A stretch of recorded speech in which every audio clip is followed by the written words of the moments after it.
কড়াইতে তেল দিলাম, 2টা শুকনো মরিচ কেটে দিলাম,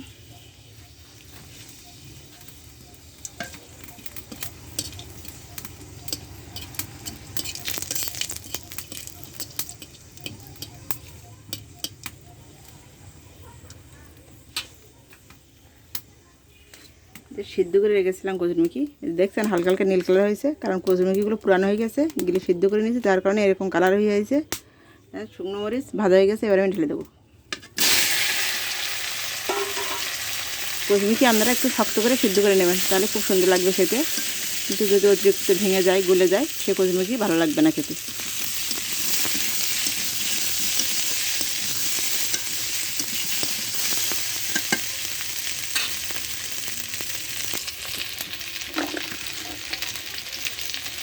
পরিমাণ মতো লবণ দিলাম,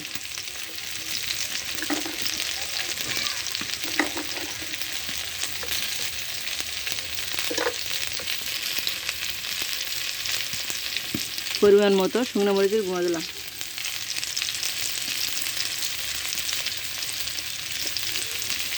পরিমাণ মতো হলুদ দিলাম,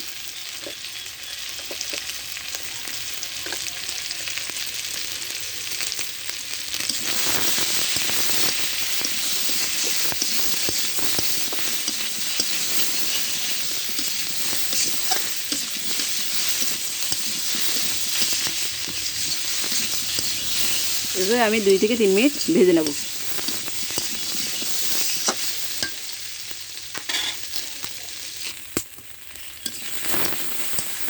2 থেকে 3 মিনিট আমি ভেজে নিয়েছি।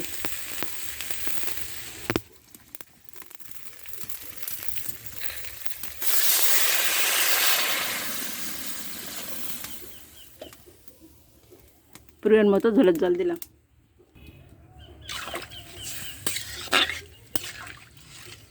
দেখছেন একটা কচুরমুখী ভাঙি নেই, সব আস্তে আস্তে আছে। এভাবে রান্না করতে হবে, খুব বেশি সিদ্ধ করে নেবেন না।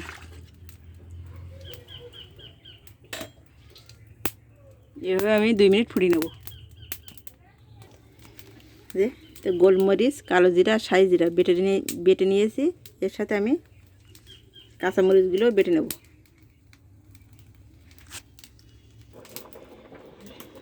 এই যে ভেজে রাখছি সিলভার কাপ মাছ, এই সিলভার কাপ মাছ এবার আমি দিয়ে দেবো। দেখেন 2 মিনিট পরে ফুটে উঠেছে তরকারি, এবারে আমি ঢেলে দিয়ে দেবো, সব মাছগুলো দিয়ে দেবো।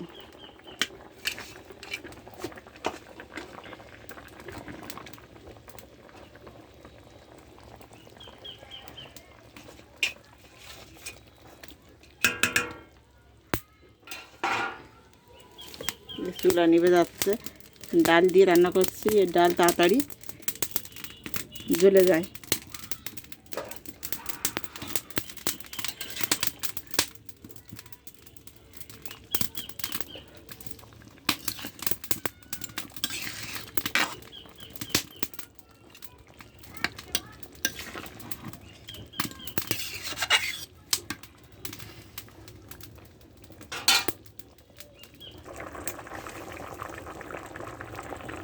এবার এই যে বেটে রাখছি কাঁচামরিচ আর যে মশলাটা বেটে রেখেছি এটা দিয়ে দেবো।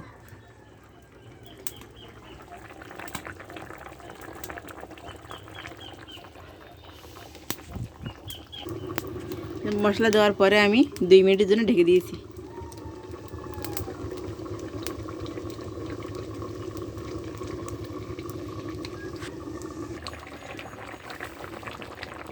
দুই মিনিট পরে আমি ঢাকনিটি উঠালাম, তরকারি হয়ে গেছে, এবার নামিয়ে নেব।